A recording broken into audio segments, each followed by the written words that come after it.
Do you track your local school district spending? If not, you probably should. I'm Charles Blaine, and this is Texas Tomorrow.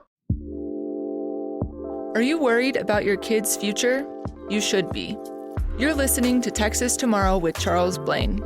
Join Charles as he talks about the people and issues that are affecting you and your family at the local level of government. Between bonds, annual budgets, and what seems like a bottomless pit of COVID relief aid, school district spending is up. But it's not necessarily up on things you would think it should be, like things that improve student outcomes. No. Districts often find other innovative and flashy ways to spend your money, but also sometimes they just quite frankly steal it.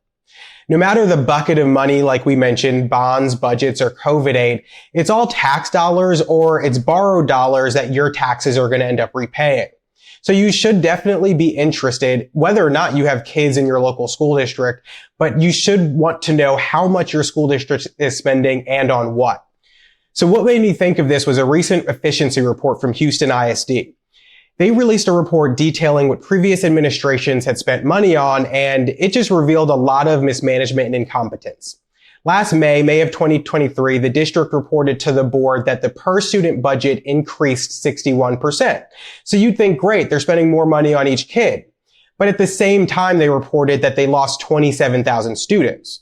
So much of that cost increase was purely for central office staff. This report also called attention to the fact that the district spent $20 million on 175 buses that they did not need at all, like at all.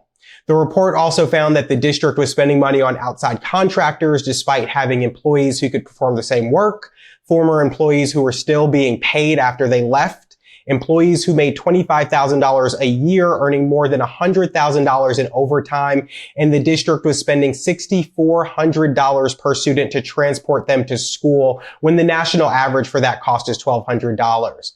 Another district, Fort Bend ISD, recently reported that a $1.2 billion bond they passed had a shortfall of $133 million because they didn't properly estimate building supply costs or square footage for new buildings.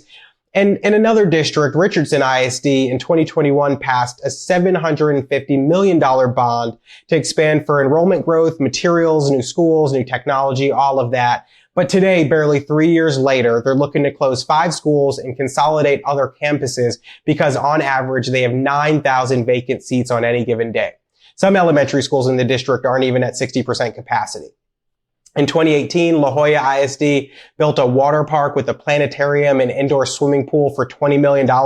You probably heard about it. It made news all over the state. Well, a few years later, they spent $38 million on LED lights. Well, their board and superintendent were just replaced with an appointed one from the state because an investigation found they were a part of a criminal conspiracy to get millions of dollars in bribes and kickbacks. All of these instances were preventable, but it's boards with little oversight from the public and even less accountability who do what they want with your tax money. And don't think that because you Google your local school district and none of these scandalous endeavors pop up that they're not happening. I mean, they very well could be. But unfortunately, most people don't find out about them until a big story breaks.